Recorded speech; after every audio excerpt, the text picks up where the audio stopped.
Bueno, muy buenas tardes, queridos hermanos y queridas hermanas. Creo que a la mayoría nos hemos visto, ¿verdad?, el fin de semana, pero a otros muchos no, así que gracias por la oportunidad de estar entre vosotros también aquí esta tarde y por la invitación para acompañaros durante todo este fin de semana. Un gozo y un privilegio. Aprovecho para traer el cariño entrañable de nuestra familia y también de las iglesias Aitá, allí donde estamos sirviendo. Y agradecidos también por el apoyo a los obreros a través de Fondeban. Pues sí, hemos estado tratando de ver estos días con más o menos detenimiento distintos modelos de iglesias locales que nos podrían alentar a nosotros como iglesia local también a saber cómo avanzar mejor y a permanecer firmes y en pie como hemos cantado. Y nos hemos centrado en la iglesia de Jerusalén, que es la iglesia madre, en el libro de los Hechos, capítulo 2. Hemos hablado también de la iglesia de Antioquía, que nació como resultado de la fuerte persecución que hubo con motivo de la muerte de Esteban y que nos presenta otro modelo de trabajo, de servicio, de cómo alcanzar también a los perdidos. Hemos estado viendo esta mañana algunos modelos contemporáneos y sobre todo nos hemos centrado en ver una iglesia local y global donde pueda integrar todo lo bueno y lo mejor de los modelos de iglesias que tenemos en el Nuevo Testamento. Si hubiéramos tenido más días, me hubiera gustado hablar de la iglesia de Tesalónica o de la iglesia de Filipos, ya una iglesia también con sus ancianos y diáconos. Pero bueno, hasta aquí hemos llegado. Y claro, terminamos hablando de la iglesia de Éfeso. Y si queremos encontrar la mejor doctrina sobre lo que es la doctrina de la Iglesia, pues tenemos la carta a los Efesios con la que hemos comenzado a leer esta tarde. Éfeso era la ciudad más importante de la provincia de Asia. Gran centro comercial, político, religioso, con su culto a la diosa Diana y una de las maravillas del mundo. Pablo fundó esta iglesia, la de Éfeso, según nos dice Hechos 20:31, donde estuvo enseñando por 3 años, de forma continua, sistemática y diaria, todo el consejo de Dios. Por 3 años, de noche y de día, dice el texto, no he cesado de amonestar con lágrimas a cada uno. En el texto que hemos leído de Hechos capítulo 20, Pablo está en el tramo final de su tercer viaje misionero y se encamina a Jerusalén. No va a ser un trayecto nada fácil. Por eso que los hermanos se despiden con abrazos, con llanto, porque saben que Pablo quizás no le van a volver a ver más. El barco hace escala en el puerto de Mileto, a unos 50 kilómetros de Éfeso, y ahí reúne a los ancianos de la iglesia en un discurso de despedida cargado de mucha emoción, pero también de consejos prácticos para la vida de los ancianos y de la iglesia. En aquellos años en los que la iglesia de Éfeso se fundó y posteriores, la palabra del Señor crecía y prevalecía poderosamente. Hechos 19:20. Eran años y momentos preciosos y gloriosos para esta iglesia local naciente que se fue desarrollando bien con el paso del tiempo. Y años después, escribiendo precisamente a esta misma iglesia, en la llamada carta a los Efesios, Pablo los alaba así: habiendo oído de vuestra fe en el Señor Jesús y de vuestro amor para con todos los santos, no ceso de dar gracias por vosotros. Efesios capítulo 1, versículos 15 y 16. Veíamos estos días de cómo nació la iglesia de Antioquía, de cómo creció, de cómo se desarrolló. Y esto es lo mismo que podemos ver en cualquier iglesia local. Pero la historia no ha terminado. Hasta que el Señor venga, tenemos que seguir siendo iglesia y tenemos que ir viendo cómo la iglesia sigue hacia adelante, no perdiendo el norte, no dejando atrás lo que a veces como iglesias podemos dejar atrás y olvidarnos. Sabéis que en Israel hay 2 grandes lagos rodeados de tierra, más conocidos como el Mar de Galilea y el Mar Muerto. La gran diferencia entre ellos, chicos, entre el mar de Galilea y el mar Muerto es que el mar de Galilea tiene una entrada de agua y una salida. Eso permite que las aguas se estén renovando constantemente. Y por lo tanto hay mucha vida dentro, hay muchos peces y hay mucha vegetación fuera. Por el contrario, el mar Muerto tiene una entrada de agua pero no tiene salida. Las aguas están estancadas. No hay vida dentro. Y no hay vegetación alrededor. Por eso se le llama el mar Muerto. Ahora, si tomamos esta figura tomada de la vida real y lo traemos a nuestras iglesias y a nuestras vidas, a nuestras familias, la pregunta que nos tenemos que hacer es, ¿cómo estamos nosotros? ¿Cómo estoy yo? ¿Soy lo más parecido al mar de Galilea, donde hay una entrada de las bendiciones del Señor cada día, pero también hay una salida para el servicio a los demás, la entrega al Señor y al prójimo? ¿O solamente hay una entrada de bendiciones, pero no hay salida y somos como un tapón? ¿Estamos siendo renovados o por el contrario estamos estancados? Estos días hemos hablado de tomarle el pulso a la iglesia, ¿recordáis? De tomarnos el pulso y decir, ¿cómo estoy yo? ¿Cómo va mi vida espiritual? ¿Cómo va mi piedad personal? El cultivo de mi vida piadosa, de oración, de lectura, de escucha de la palabra, de servicio a los demás. Es muy fácil estancarse. Es muy fácil ver cómo una iglesia se puede estancar, se puede secar y espiritualmente se puede morir. Porque a veces es imperceptible, es como a veces nuestra propia salud. Hasta que algo no nos duele o hasta que el médico no detecta algo, parece que todo va bien por fuera. Pero a veces tenemos el problema dentro.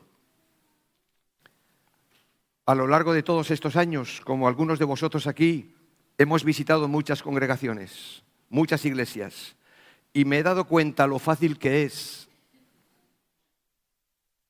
que una iglesia se seque, que una iglesia se apague, que una iglesia pierda el ímpetu, la fuerza, la visión. Es muy fácil. Solo tienes que hacer que haya una fuente de entrada, pero no de salida hacia el exterior. Con eso ya es suficiente. Si quieres ver que una iglesia se seca, haz que los miembros se preocupen solo de sí mismos, de su trabajo, de su familia, de su negocio, de su salud, de sus intereses personales. Claro que nos tenemos que ocupar de muchas cosas nuestras, pero nos tenemos que ocupar sobre todo también de las cosas del reino de Dios, que también son nuestras.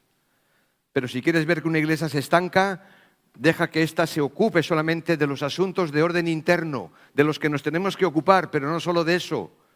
La música, el himnario, el orden del culto, las mejoras del local, los estatutos, el mobiliario, las ofrendas, todo eso forma parte, pero una iglesia que solo atiende estas cosas de orden interno, pues se va secando.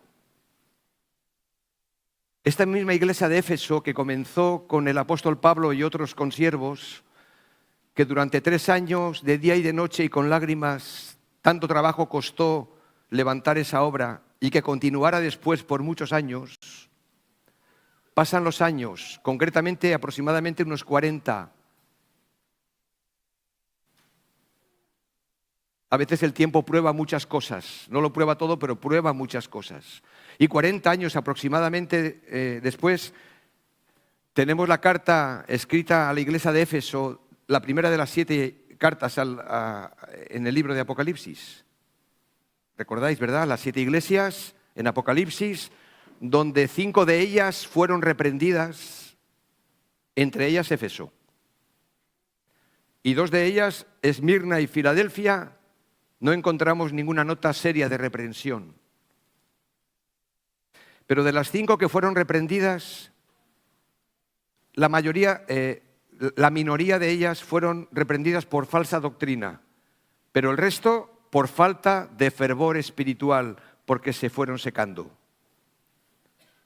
Y claro que hay problemas de doctrina en iglesias, pero a veces hay más problema de fervor, de entusiasmo, de visión, de renovación, de cambio, de mirar hacia afuera y que salga esa fuente de vida, esa agua de vida que el Señor nos ha dado.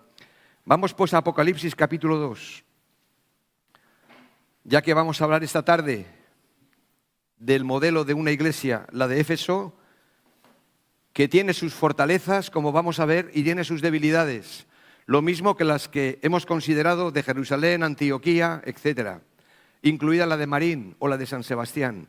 Hay fortalezas, hay virtudes, naturalmente, pero también hay carencias, debilidades. Y es interesante que a esta iglesia el Señor la va a corregir, pero no empieza mencionando las debilidades que tiene, sino las virtudes que hay dentro de ella. Eso es muy importante siempre tenerlo en cuenta, porque enseguida se ven las carencias o se pueden ver, pero hay que reconocer las virtudes. Así que leemos en Apocalipsis 2, del 1 al 7, y dice así la palabra: escribe al ángel de la iglesia de Éfeso. Esto dice el que tiene las 7 estrellas en su mano derecha y se pasea en medio de los 7 candeleros de oro. Yo conozco tus obras, tu duro trabajo y paciencia. Sé que no puedes soportar a los malvados y que has puesto a prueba a los que dicen ser apóstoles, pero no lo son. Y has descubierto que son falsos. Verso 3. Has perseverado y sufrido por mi nombre sin desanimarte, pero tengo contra ti que has abandonado tu primer amor. Recuerda de dónde has caído, arrepiéntete y vuelve a practicar las obras que hacías al principio. Si no te arrepientes, iré y quitaré de su lugar tu candelero. Pero tienes a tu favor que aborreces las prácticas de los nicolaitas, las cuales yo también aborrezco. El que tiene oídos, que oiga lo que el Espíritu dice a las iglesias. El que salga vencedor le daré derecho a comer del árbol de la vida que está en el paraíso de Dios. Señor, es tu palabra. Santifícanos en tu verdad en esta tarde. Tu palabra es verdad. Amén. Cristo se presenta como el Señor que tiene en su mano las 7 estrellas. ¿Qué son las 7 estrellas? Lo explica el versículo 20 del capítulo 1. Las 7 estrellas son los ángeles de las 7 iglesias. Estos ángeles son los mensajeros enviados a las iglesias en referencia, seguramente, a los pastores y ancianos que el Señor ha puesto en medio de ellas para cuidarlas. Y Cristo se pasea entre los candeleros de oro que representan las iglesias. Lo dice el versículo 20 del capítulo 1. Los 7 candeleros de oro que has visto son las 7 iglesias. Ahora, ¿cuál es la función de un candelero? Alumbrar, como los que vemos aquí. ¿Y cuál es la función de una iglesia? Alumbrar, iluminar. Somos la luz del mundo. En esta tarde vamos a considerar a la luz de este texto. No sé si los estudiantes más diligentes han traído su cuadernito, ¿sí? ¿Sabéis lo que me he traído yo? Aparte del cuadernito. No lo voy a explicar aquí porque no tenemos bien tiempo, pero mirad lo que he traído. Ya sabéis de qué va esto, ¿no?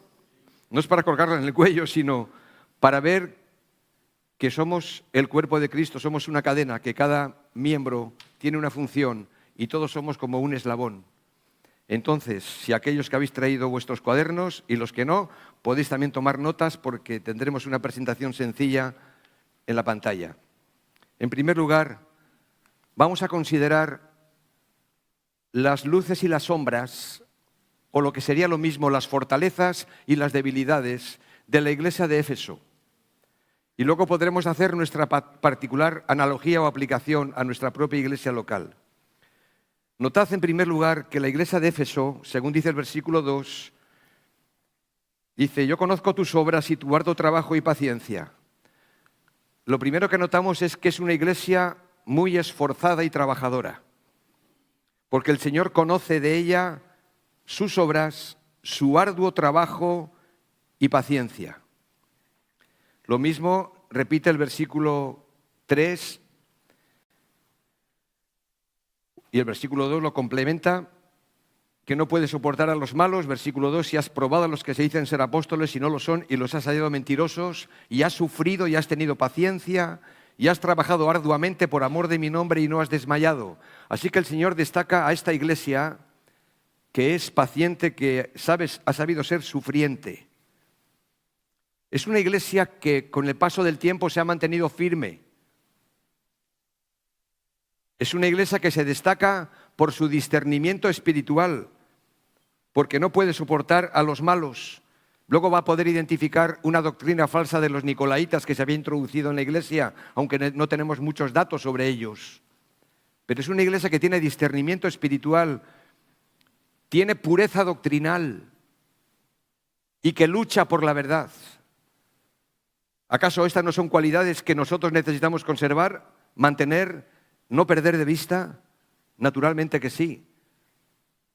Cuando pienso en Marín, de lo que conozco de vosotros, lo mismo podría decir de nuestras iglesias allí, que tratamos de esforzarnos al máximo. Lo que vemos es una iglesia esforzada y trabajadora. Si no, el Señor no os hubiera traído al punto en el que estáis en la labor de tantos años, de tantos siervos y el testimonio en esta ciudad. Una iglesia, la de Marín, sufriente, paciente, que habéis sabido soportar los momentos difíciles que cada uno sabe, de pérdidas de hermanos queridos, de situaciones difíciles que hay en la vida. Así que primero las virtudes, primero las fortalezas. Tomemos pulso a la iglesia. ¿Y cuáles son las fortalezas que tiene la iglesia de Marín? La iglesia en Seijo, hermanos que están aquí, y de otras congregaciones, Pontevedra, creo que se ha dicho también, la iglesia en San Sebastián. ¿Cuáles son nuestras fortalezas? ¿Dónde el Señor nos ha ayudado a ser fuertes, a permanecer firmes? Y es bueno recordarlas. Pero aquí hay una nota de advertencia, hay una luz roja. Porque esta misma iglesia que es trabajadora y esforzada, paciente y sufriente, es una iglesia que se va secando y se va apagando. Y el Señor la corrige de esta manera en solamente un versículo, versículo 4, que hubiéramos querido que no estuviera aquí. Pero esta es la reprensión a esta iglesia en particular. Pero tengo contra ti que has dejado tu primer amor. Es decir, yo conozco tus obras, iglesia de Éfeso, pero también conozco tu corazón. Conozco tus acciones, pero también conozco tus motivaciones. Y es muy importante las acciones de esfuerzo, de trabajo, de lucha, pero también el corazón. Conozco tu trabajo y fatiga, pero también conozco tu pereza y tu apatía, pues tengo contra ti, dice el Señor, que has dejado tu primer amor. El Señor no está diciendo que esta iglesia ha dejado de amar, porque esta iglesia sigue amando, sigue trabajando, se sigue esforzando, sino que le dice que ha dejado atrás algo importante. Y aquí lo llama el primer amor. Quizás el fuego, la frescura de ese primer amor había decaído. Y ese deseo ferviente de las primeras obras habían desaparecido. Hemos dicho estos días en el retiro que es muy fácil a veces hacer un buen servicio, un buen trabajo, una buena tarea en la casa, como esposos, como padres, como hijos, y hacerlo solamente en el cumplimiento del deber. Ser esforzados, ser trabajadores, que lo tenemos que ser, pero aquí tenemos una luz roja. Ahora, esta queja del Señor no es nueva. Nos recuerda la del profeta Jeremías hablando a su pueblo y diciéndole así en Jeremías 2:2. Recuerdo el cariño de tu juventud, le dice a su pueblo a través del profeta. Recuerdo el cariño de tu juventud y el amor que me tenías de prometida. Qué bonita expresión, ¿no? Para decir, oye, es que en el noviazgo, en los primeros años del matrimonio, en los primeros años de una iglesia que nace, que florece, pues resulta como más fácil o atractivo seguir adelante. Esto lo vemos a lo largo también de la historia de la Biblia, de toda la Escritura. el pueblo de Israel en el libro de Nehemías, cuando empieza a construir la muralla, pues dice que llegaron hasta la mitad de la altura porque el pueblo tuvo ánimo para trabajar, pero después cayó en desánimo. Y les llevó mucho más tiempo construir la segunda parte que la primera. Hermanos, lo más duro a veces está en la mitad del camino, donde ya lo novedoso ha terminado y comienza ahora el mantenernos en el camino, siendo fieles y no dejando que solamente entre agua de vida, sino también que salga agua hacia afuera. La tibieza y el enfriamiento espiritual, queridos, al menos también es mi experiencia personal. La tibieza espiritual, el estancamiento, no viene de repente en la vida del creyente o en la vida de la iglesia. Es un proceso lento, donde la combinación es siempre la misma. Convendría bien tomar nota de esto, aunque no figuren en las pantallas. ¿Qué combinación es esta? Pues os sonará familiar. Mucho trabajo, pero falta de tiempo. Muchas distracciones, pocas oraciones. Mucha ocupación, pero poca comunión. ¿Cómo se sabe cuando una iglesia o ministerio se ha estancado? Tómate el pulso. Cuando un creyente, una familia, un ministerio, iglesia se ha estancado. Pues, por ejemplo, cuando se mantiene la estructura pero se pierde la visión. Cuando una iglesia nace, no hace falta mucha estructura, porque no hay estructura que hacer. Cuando una iglesia crece, que nos pasa también a nosotros allí, como a vosotros aquí en otros lugares, y hay que comenzar a ordenar ciertas cosas y establecer ciertos espacios para charlar, para tratar. Ya hay un mínimo de estructura, que tiene que haberla, aunque sea funcional. Pero uno se va estancando cuando va centrándose más en la estructura que en la visión. Lo mismo pasa cuando formamos un hogar, una familia, cuando terminamos de pagar el piso. Ya tenemos hecho lo más importante y es fácil relajarse y despreocuparse y seguir adelante en la vida cristiana haciendo lo que tenemos que hacer. Una iglesia o ministerio se estanca cuando hay más interés por los programas que por las personas. ¿Hay que tener programas? Claro. Pero los programas no nos deben de ahogar. Las agendas, queridos, de trabajo en vuestras vidas, en vuestros negocios o trabajos, no os deben de ahogar para atender a vuestro hogar y a vuestra familia. Una iglesia o ministerio se ha estancado cuando damos más importancia al pasado que al futuro. El pasado nos viene muy bien para saber de dónde venimos y quiénes somos, pero no podemos vivir en el pasado. Tenemos que agradecer lo recibido. La historia, sea mucha o sea corta. El año que viene nosotros haremos 50 años de historia en el barrio de Amara, que para nosotros es mucho, son muchos años. Ya sé que para vosotros, comparativamente hablando, son menos, pero 50 años. Y es muy fácil mirar solo hacia atrás y olvidarnos de mirar hacia adelante. El agua de vida tiene que salir. Así que aquí tenemos un primer esbozo, luces y sombras. En segundo lugar, tenemos una buena noticia para que esas sombras se puedan convertir en luz, para que esas debilidades las podemos revertir y que puedan ser fortalezas. Siempre habrá debilidades, siempre habrá que tapar agujeros o arreglar asuntos y ajustar la maquinaria de la vida espiritual. Siempre. Pero aquí se nos alienta a ver cómo estas sombras, esta advertencia, esta luz roja se puede apagar y que se encienda una luz verde que todos queremos ver y no una luz roja. Versículo 5, la primera parte dice, recuerda, después de haber dicho que tengo contra ti que has perdido tu primer amor, dice, recuerda, por tanto, de dónde has caído y arrepiéntete y haz las primeras obras. Qué bonita declaración de amor, el Evangelio está aquí. Esto es el Evangelio. También para el pueblo de Dios, para los creyentes. Y si hay alguien aquí que no es del Señor, que no tiene la seguridad del perdón de sus pecados, de la vida eterna, de la salvación en Cristo, recuerda qué has dejado atrás, en qué has pecado, qué has fallado. Recuerda de dónde has caído y arrepiéntete.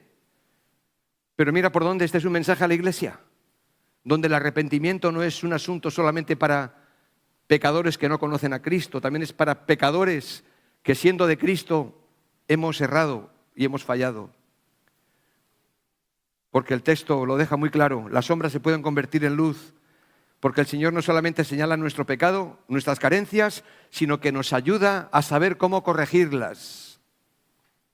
Me encanta esto de la palabra de Dios y del Señor Jesús. Malo es cuando les decimos a nuestros hijos, lo que somos padres, esto que has hecho está mal. A veces es fácil decir lo que está mal, porque se ve. O en la iglesia decir, esto está mal, sí, pero ¿cómo lo hacemos? Hay que dar también una salida, ¿no? Y aquí encontramos 3 principios básicos. En primer lugar, acuérdate, recuerda de dónde has caído. Es decir, que emprendamos el camino de regreso a casa si nos hemos alejado de la casa del Padre, si nos hemos alejado de la voluntad de Dios, que volvamos en sí, como el hijo pródigo, que volvió en sí y regresó. Y también nosotros tenemos que darnos cuenta y volvernos en sí, decir, Señor, hay muchas sombras en mi vida y no quiero que estén. Fortalécelas tú, dame luz. Recuerda de dónde has caído. En segundo lugar, arrepiéntete. La maravilla del Evangelio de Jesucristo es que el arrepentimiento nunca es un paso negativo. No es una mala noticia, es una buena noticia, porque el arrepentimiento es un paso correctivo de la vuelta permanente a Dios, al Señor. Porque esta es la señal más clara para que Cristo sea formado en nosotros. Como dirían los autores puritanos, nos tenemos que arrepentir siempre como si fuera un estilo de vida, porque fácilmente nos alejamos del centro de la voluntad de Dios, aunque no estemos cometiendo grandes pecados. Pero ya es pecado alejarse del centro de la voluntad de Dios. Notad que las 12 veces que aparece la palabra arrepentimiento en el libro de Apocalipsis, en todo el libro, en los 22 capítulos, ¿no? Las 12 veces que aparece la palabra arrepentimiento en el libro de Apocalipsis, 8 de ellas están dirigidas a las iglesias. ¿Por qué será? Porque todos tenemos sombras que tenemos que corregir. Y en tercer lugar, porque el Evangelio también nos brinda esta otra parte, actúa. Porque dice el texto, haz las primeras obras. No solamente recuerda o acuérdate, no solamente arrepiéntete, sino que también pone en práctica las primeras obras. Y alguien dirá, ¿y qué tengo que hacer de nuevo que nunca antes haya hecho? No se trata de hacer obras nuevas o cosas nuevas, pero quizás tengas que tomar lo que has dejado de hacer para el Señor. Si antes abrías tu hogar y ahora no lo haces, pregúntate por qué. Si antes servías en la congregación o en la visitación o en acompañar a los enfermos o a los mayores y ahora no lo haces, pregúntate por qué. No es que tengas que hacer ahora, qué sé yo, algo nuevo. Pero vuelve a las primeras obras, al primer amor, al señorío de Cristo, a la verdad de la palabra de Dios, al poder y plenitud del Espíritu. Qué importante es esto. A veces me encuentro con hermanos en iglesias, hermanos queridos, que después de un tiempo los veo y les pregunto, ¿cómo estás? Dice, bueno, bien, vale, hablamos, charlamos. ¿Y en la iglesia qué? Dice, bueno, asisto. Ah, asistes. Y aparte de asistir, es que la última vez que estuve aquí te vi servir. No, ya no, ahora que lo hagan otros. Cuando alguien dice eso de ahora que lo hagan otros, ¿Qué te pasa? El hecho de que otros estén para hacer, tú también tendrás algo que hacer. Dices, sí, pero ya estoy cansado. Ahora que lo hagan los jóvenes. Mal asunto es ese. Dicho de esa manera, estoy quemado, estoy cansado, no se valora mi trabajo, mi esfuerzo. Un hermano en estos días en el retiro me dijo algo que me hizo pensar mucho. Me dijo, cuando alguien sirve esperando recibir algo a cambio, eso no es servicio, eso es negocio. ¡Wow!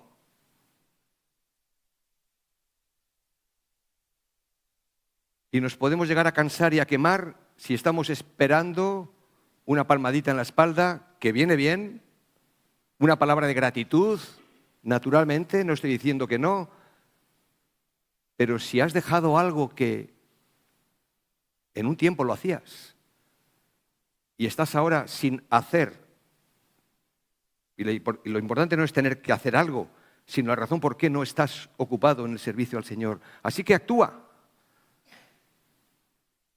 Habla con tus ancianos. Ofrécete para servir en cualquier área. Aquí es una iglesia que está en el pueblo. Nosotros tenemos una dificultad, hay que ir a recoger a hermanos a poblaciones, a lugares. Y a veces vamos nosotros, que vivimos en un punto estratégico de la provincia, en un pueblo, y pasamos por otros pueblos, recogemos hermanos, pero hay muchos más hermanos que recoger, no tenemos furgoneta ni autobús. Pero cuánto agradecemos que alguien se ofrezca y diga, yo me ofrezco cada domingo a las 10 de la mañana a estar aquí para llevar a estos hermanos. No importa qué, pero quizás tengas que considerar tu propia vida y decir, bueno, Señor, ¿qué es lo que me está frenando? Pues acuérdate, vuelve al Señor, arrepiéntete y pon en práctica las primeras obras, como dice aquí el versículo 5. Si esto no lo tomamos en serio, ¿qué puede ocurrir? Pues que la luz se puede convertir en oscuridad.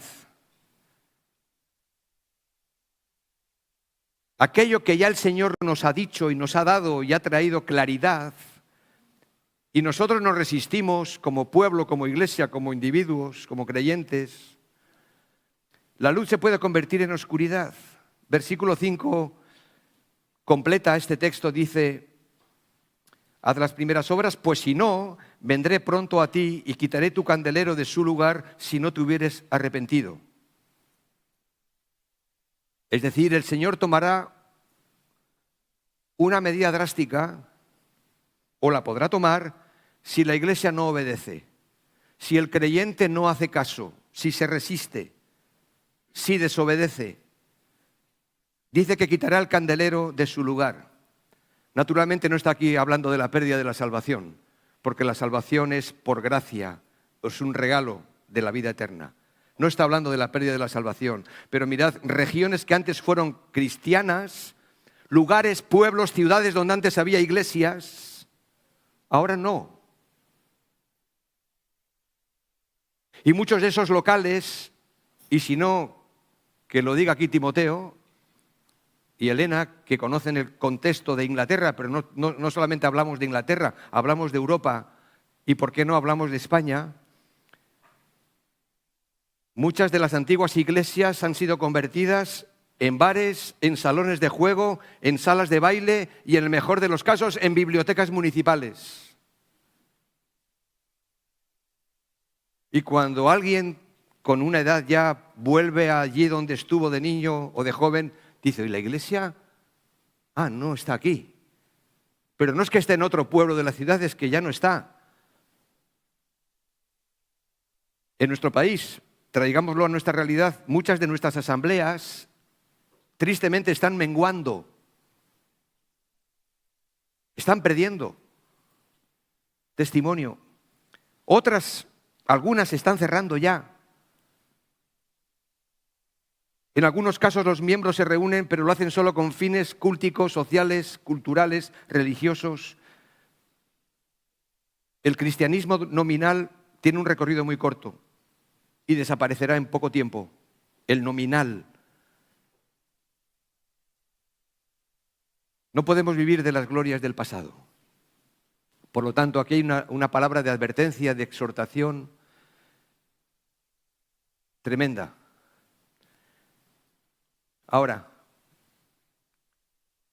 hay un mensaje de vida y de luz, que el mismo texto lo dice para nosotros. Sabéis que la iglesia de Éfeso tendría aproximadamente, como dije antes, una antigüedad de unos 40 años, y ya había creyentes de segunda y tercera generación, que es lo que nos pasa a nosotros allí y por supuesto aquí también.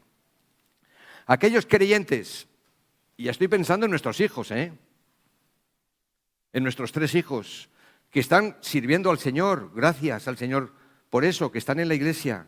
Estamos pensando en nuestros nietos, pues en la iglesia de Éfeso y en muchas de las iglesias, por norma general, los creyentes de segunda y tercera generación ya no tenían el mismo entusiasmo que mostraron sus abuelos y sus padres cuando comenzó la obra y se desarrolló en los primeros años.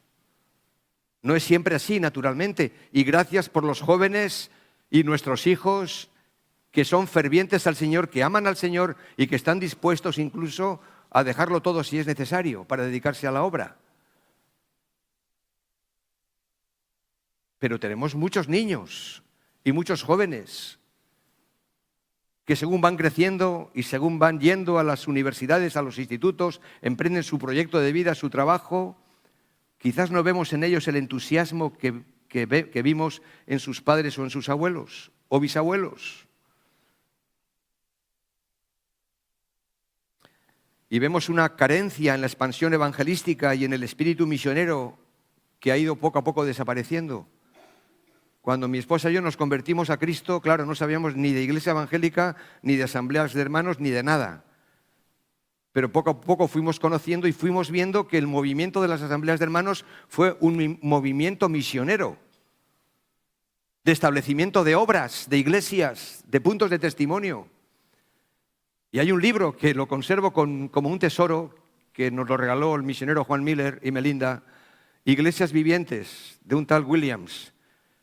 Y en una de esas páginas dice, si una familia de la iglesia está dispuesta a abrir su casa para estudios bíblicos, para clase de niños, dice, pues que los ancianos y la propia iglesia lo respalde, lo apoye, porque ese es un punto de testimonio en ese barrio de la ciudad o en ese pueblo de la provincia. Y gracias al Señor por las iglesias que hay y que tenemos, que el Señor ha dado.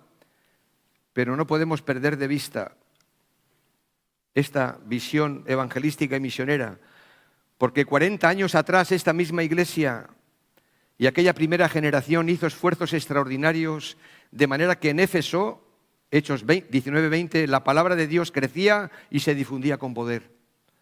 Años después, Pablo los alabó por su fe en el Señor Jesús y su amor a los demás creyentes, como hemos leído antes. Por esta causa también yo, habiendo oído de vuestra fe en el Señor Jesús y de vuestro amor para con todos los santos, no ceso de dar gracias por vosotros. Termino. Llegado este momento, así como lo hemos hecho en el retiro o en el campamento, tenemos que tomarnos el pulso, como familias, como iglesia, como creyentes en particular, y preguntarnos si el Señor tiene algún reproche que hacerme. Seguro que cosas buenas también, porque el Señor no destruye cuando nos exhorta, cuando nos aconseja, cuando nos habla. Nos dice la verdad con claridad, y hay virtudes en todos y cada uno de nosotros, iglesia. Pero también hay desafíos. Haremos bien en preguntarnos si el Señor tiene algún reproche que hacernos, porque quizás yo también, tú también, hemos dejado atrás lo que tenemos que volver a recuperar. Cosas que hemos perdido. Y a veces son cosas sencillas, básicas, que las podemos volver a tomar. Como alguien me dijo una vez, si crees que has perdido algo, vuelve otra vez a la cruz de Cristo, a tomar lo que allí el Señor te está dejando. Lo maravilloso de este pasaje es que el amor de Cristo no ha cambiado. Y esto es lo que nos hace volver a Él de nuevo. Dice, al que venciere, le daré a comer del árbol de la vida, el cual está en medio del paraíso de Dios. Porque después del pecado de Adán, El camino al árbol de la vida quedó cerrado y custodiado por los querubines. Pero en Cristo Jesús y por su obra en la cruz, este camino está abierto a la misma presencia del Padre, para que andemos por Él en novedad de vida, en ese primer amor. Y el Evangelio siempre nos da esta nota de esperanza. Por muchas que sean las sombras, por muchos que sean las dificultades o problemas que familias aquí podáis tener, situaciones por las que estéis luchando, no estamos condenados a vivir con ese peso y esa sombra encima. El Evangelio es un mensaje de esperanza, de salvación, de santificación. ¿Qué tenemos que hacer? Recuerda, acuérdate, haz memoria, vuelve al Señor y arrepiéntete, pide perdón, confiesa tus pecados, habla con el Señor, que Él hable de tu corazón. Y después no te quedes postrado, como hemos cantado. Iglesia, en pie, de pie. Algo así, ¿verdad? Levántate. Claro. Porque si fuera por nosotros que nos miramos a nosotros mismos, decimos, ¿cómo me puedo levantar yo si soy tan malo? ¿Me veo tan sucio? Y es verdad. Esa es una parte de la verdad. La otra parte de la verdad es que Cristo nos ha limpiado y está dispuesto a limpiarnos si confesamos nuestros pecados. Él es fiel y justo para perdonarnos y limpiarnos de toda maldad. Por lo tanto, adelante. El Señor está por nosotros si nos dejamos guiar y si nos dejamos corregir.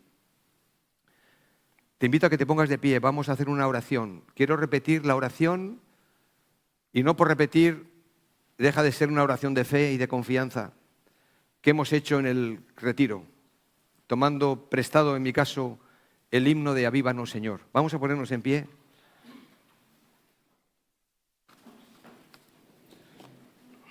Y ahí donde estás, inclina tu rostro y vamos a responder al Señor en oración de la siguiente manera, con las palabras de este himno en su primera estrofa.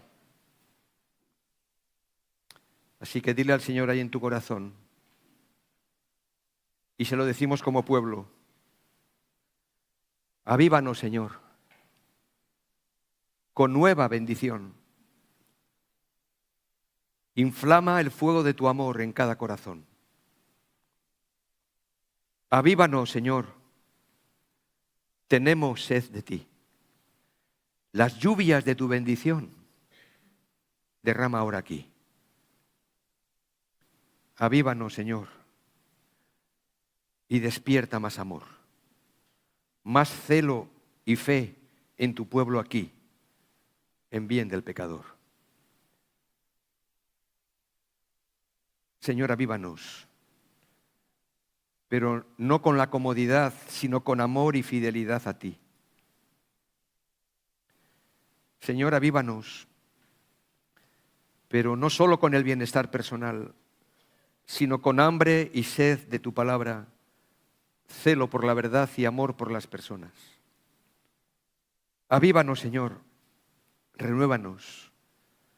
Hazlo para la gloria de tu nombre, la edificación de tu pueblo y el avance de tu reino. Amén y amén.